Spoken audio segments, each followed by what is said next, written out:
Isang magandang araw sa inyong mga kalihim. Panibagong istorya ng kababalaghan ang inyong mapapakinggan. Bago tayo magsimula, huwag kalilimutang mag-subscribe sa YouTube channel na ito para sa mga kwento ng kababalaghan na pwede ninyong pakinggan. Ako si Papa Obet at ito ang Lihim ng Gabi.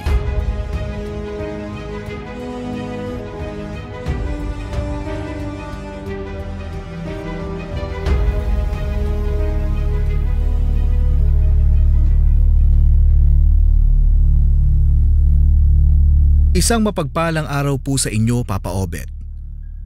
Tawagin na lang ninyo ako sa palayaw kong Tope. Magbabahagi ako ng kwento na siyang naging karanasan ng aking Tiyo Ason. At ang sumunod po ay ang detalyadong pagkukwento ni Tiyo. Taong 1997. Buwan iyon ng Disyembre at pauwi ako sa amin sa probinsya. Nagtatrabaho kasi ako sa bayan upang kahit papaano ay makatulong sa pangangailangan. Isang beses sa isang buwan ako kung umuwi. Hindi naman pwedeng palagian dahil masyadong malayo. Hindi ko makakalimutan ang araw ng pagbiyahe pauwi sa pagkakataong ito dahil dito ko mismo naranasan ang isang kakilakilabot na karanasan. Siksikan sa bus noon at marami nang nakatayo. Swerte ko lang dahil nakaupo ako. May katabi akong isang ginang. Hindi pa naman siya matanda pero may edad na rin. Balot na balot ng tela ang kanyang pagmumukha kaya hindi ko siya makilala at mamukaan. Isa pa, patagilid ang kanyang pag-upo na halos tumalikod na sa akin. Nasa may bintana siya at doon lang sa labas nakatingin. Hindi ko na rin nabigyan ng pansin ang ginang dahil umandar na ang bus at inatupag ko na ang mga dalang pasalubong dahil may pasaherong loko-loko na basta-basta na lang nangunguha. Medyo mahaba ang biyahe at may kabagalan din ang takbo ng bus. Matanda na kasi ang driver at kailangan ding magdahan-dahan dahil ang kalsada ay masyadong prone to accident. Sa hinaba ng biyahe, nakatulog ako. Ganon din ang iba pang pasahero. Nagising lang ako nang tumunog ang cellphone ko. Naistorbo pa ang tulog ng ibang pasahero dahil naka-full volume ang ringtone na ito. Pagtingin ko sa cellphone, si Nanay Sansina pala ang tumatawag. Nag-usap kami ni Nanay. Umabot ng halos 10 minuto ang usapan namin dahil may kahinaan kasi ang signal, pati na ang kanyang pandinig. Matapos naming mag-usap, bumaling sa akin ang ginang. Ay sino ba yung kinakausap mo, iho? Tanong niya pero hindi siya tumingin sa akin. Ah, nanay ko po. Sagot ko pa na may paggalang pa. Ah, anong pangalan niya? May litrato ka ba niya? Tanong pa niya. Ako naman na walang kung anong iniisip, dinukot sa pitaka ang nag-iisang litrato ni nanay at saka ipinakita sa ginang. Ito po oh. Siya po ang nanay ko. Tumango-tango ang ginang saka kinuha sa akin ang litrato at madiin niya itong tinitigan.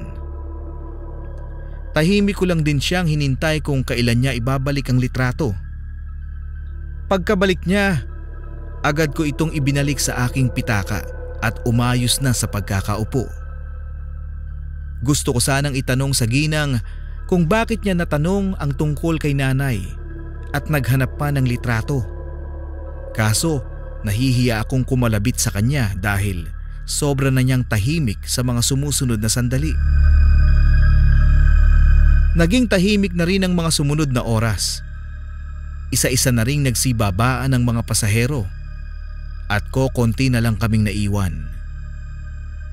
Pagdating sa bus stop, para siyang isang mini terminal kung saan humihinto ng 30 minuto ang mga bus para makakain o kaya naman ay makapag-CR ang mga pasahero.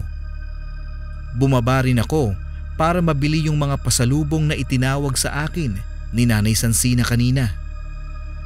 Nag-CR na rin ako at nagmeryenda pagkatapos. Pagkatapos noon ay bumalik na ako sa bus dahil tinatawag na ng konduktor ang lahat ng pasahero dahil aalis na raw. Sa pag-upo ko sa aking upuan, bigla kong naramdaman ang biglaang pag-ikot ng paningin. Napapakapit pa ako sa upuan dahil umiikot talaga ang nasa paligid ko. Naging ganoon ang kalagayan ko sa loob ng 2 minuto. At nang mawala, doon ko na napansin ang katabi, si Nanay Sansina. Sa mga sandaling iyon, ramdam na ramdam ko na ang pag-aagawan ng aking kamalayan at kung anong puwersang hindi ko maintindihan. Parang nawala ako sa sarili kong pag-iisip at mabigat ang aking pakiramdam. Panay na ang pagkurap ko dahil sa pagpilit na ayusin ang paningin at isipan, pero nangingibabaw ang kung anong puwersang bigla na lang sumakop sa akin. At sa tabi ko, kitang-kita ko talaga si Nanay Sansina. Hinahawakan pa ako sa braso at tinatapik-tapik ang aking balikat. Hindi ako makapagsalita, hindi makapag-isip ng tama at parang umaayon na lamang sa kasalukuyan ang nangyayari. Ilang sandali pa, tumayo si Nanay Sansina at inalalayan din akong tumayo. Tinawag pa niya ang konduktor at pinakiusapang ibaba ang mga gamit ko. Sa tingin ko sa mamang konduktor, parang nagtataka na rin siya pero pumayag pa rin sa sinabi ni Nanay Sansina. At nang makababa na kami, nakita ko pa ang konduktor na nakatingin sa akin kahit umandar na ang sinasakyang bus. Gusto ko mang magtanong kung bakit ganoon ang kanyang reaksyon. Wala naman akong sapat na lakas dahil sa nawawala nga ako sa aking sarili.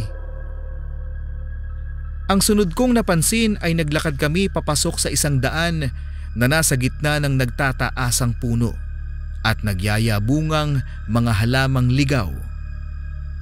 Nakasunod lang ako sa babaeng kamukhang kamukha talaga ni Nanay Sansina. Pati boses, pati pagngiti, lahat-lahat. Nakarating kami sa isang kubo at wala nang iba pang bahay na makikita sa paligid maliban dito. Pumasok kami sa kubo at inilatag ni Nanay Sansina ang mga gamit ko pati na ang mga pagkaing pasalubong. Dumiretso naman siya sa mesa at masayang kinain ang mga dala kong pagkain.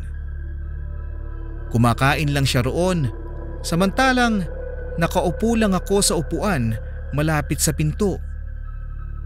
Mabibigat ang mga mata ko at ang mismong katawan. Ni hindi ko nga halos maigalaw ang aking ulo. Ilang sandali pa, matapos niyang kumain sa mga dala ko, nilapitan niya ako at may sinabi, "Dito ka lang anak ha. May kukunin lang si Nanay." Nakangiti niyang sabi at may kinuhang sako sa ilalim ng upuang nasa kabilang sulok. Pangiti-ngiti pa siyang lumabas.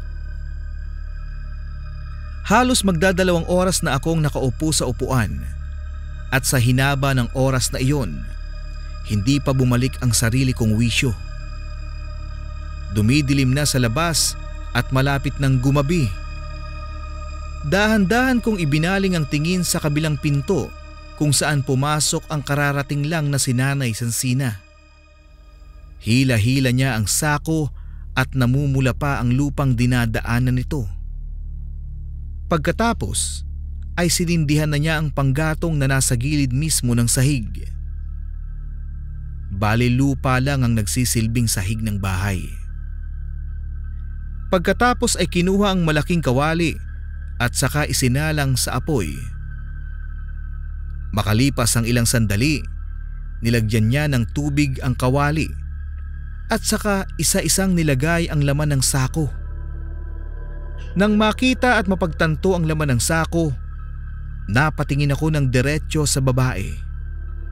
Sa sandaling iyon, parang napukaw ang atensyon ko kasi ang laman ng sako ay mga lamang loob.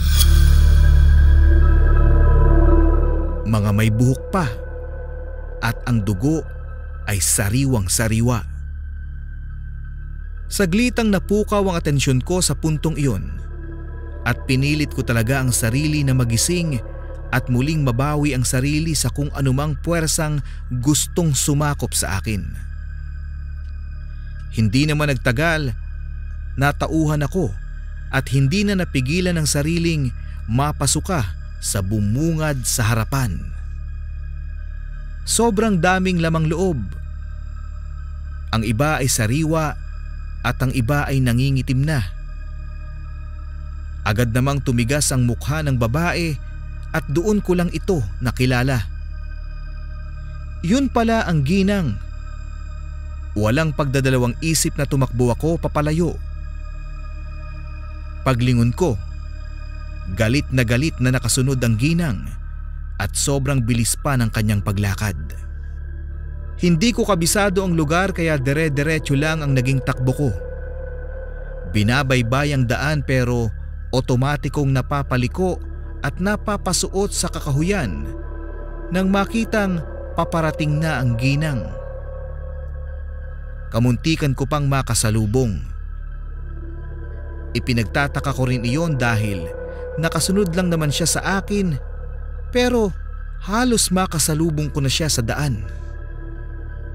Natataranta na rin ako dahil madilim na ang paligid at mukhang mas naligaw pa ako sa kakahuyan.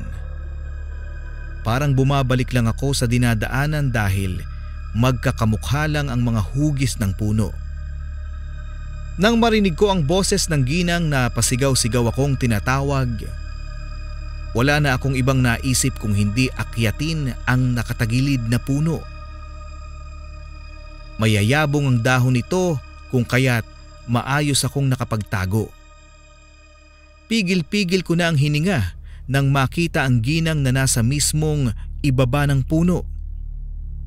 Patingin-tingin siya sa paligid at tinatawag ako ng paulit-ulit.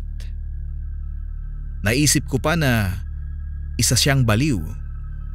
Pero nagbago iyon nang mapansin ang paunti-unting pag-iiba ng kanyang itsura. Naging maitim ang kulubot niyang balat. Lahat-lahat talaga naging maitim maliban sa mga mata na bahagyang mapupula. Humahaba na rin ang mga kuko at natakpan ko na lang ang ilong sa pag-alingasaw ng nakamamatay niyang amoy.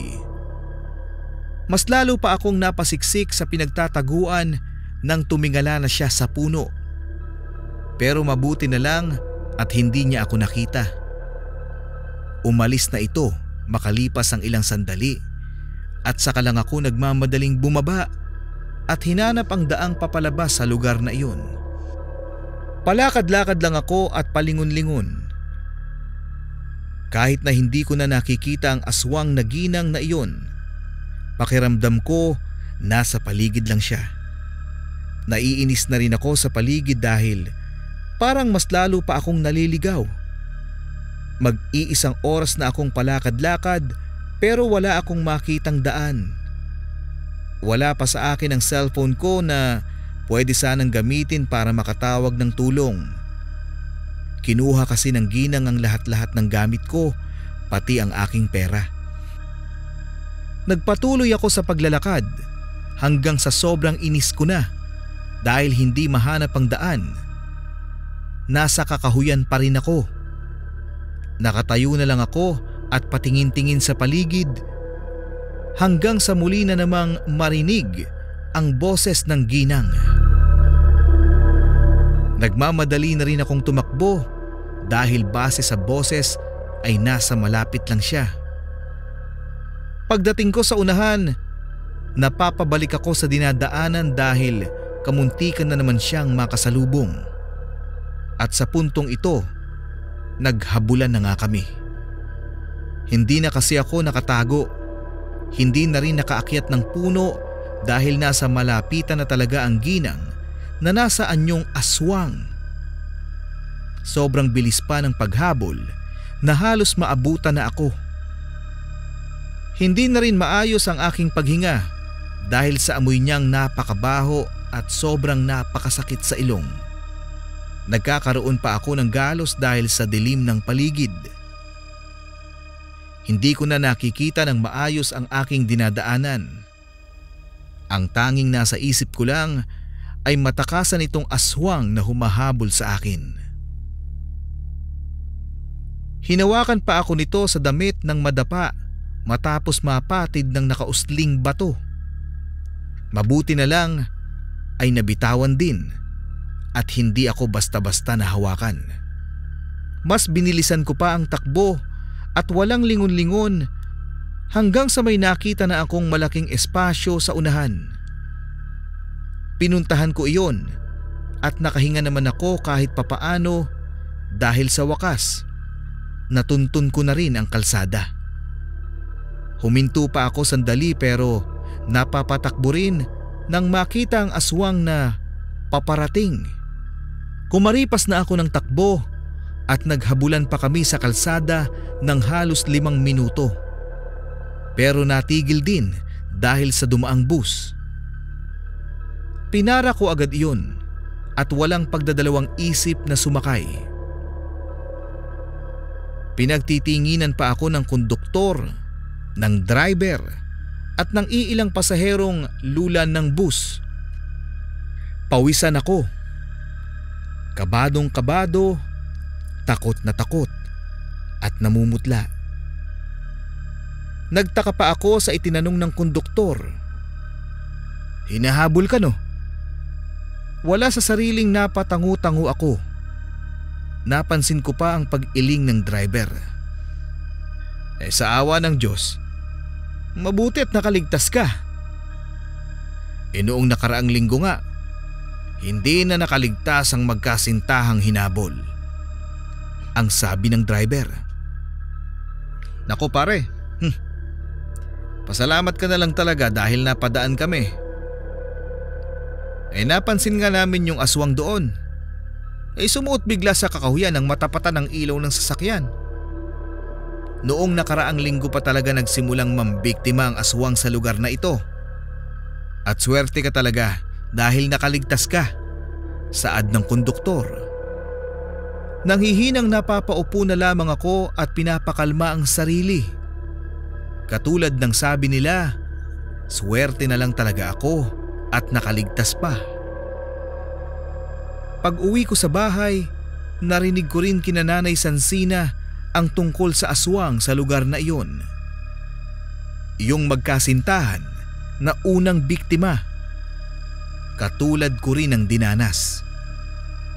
Ayon daw sa usapan na nakarating sa kanila, naging kamukha ng nanay nung babae ang kasakayan na ginang. Tapos iyon na nga ang nangyari. Natagpuan na lamang silang wala ng buhay at wala ng dugo pa sa katawan. At katulad nga ng sabi nila, swerte ko lang at nakaligtas pa.